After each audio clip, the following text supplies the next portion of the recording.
วันนี้ผู้ค้าสิมาปุ้งหักหญ้าพื้นเมืองบ้านลาวเฮาส่งให้พี่น้องเพิ่นสั่งว่าคนที่เป็นรอยเป็นมึนปวดน้ำเส้นน้ำเอ็นรอยเบื้องหนึงแหละพี่น้องเอ้ยนี่ว่ามีจักชนิดเด้อนี่เด้อจักเป็นกำมะพึกนี่แหละพี่น้องเอ้ยเป็นกำมะพึกมาพาอยากเป็นละรอยแล้วมีจักชนิดนี่1เสียวหางนาคต้นเสียวหางนาคเด้อพี่น้องเด้อ2เครือข้าวแก่3เครือแซนพัน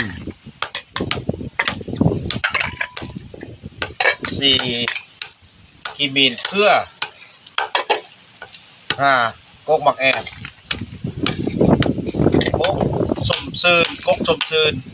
แก่สมซืนหักสมซืน6 7เครือขิงฮอดเด้อพี่น้องเด้อเครือขิงฮอด8เครือยะนางแดง9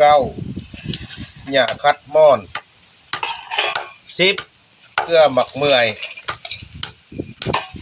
11เครือตาป้า12หญ้าค่อยงูกบหญ้าค่อยงู13เครือยางอึ่งมี13ชนิดนะพี่น้องเด้อครับยาพื้นเมืองโบราณลาวเราผู้ค้าปรุงให้พี่น้องสั่งมาเวียงจันทน์บ่ได้นี่ใกล้เติงได้เป็นรอยละรอยเบื้องหนึ่งละมึนซ่าน้ำแกงน้ำคาเจ็บปวดผู้ค้าปรุงสิส่งให้เพิ่นสั่งมาเอานำกินแล้วก็ให้ดีให้เศร้าพี่น้องคือจำนำไว้เด้อพี่น้องเด้อมี13ชนิดเด้อตัวนี้เด้อจำนำไว้เด้อพี่น้องเด้อเอากินแล้วก็ให้ดีให้เศร้าผู้เป็นก็ได้สาธุ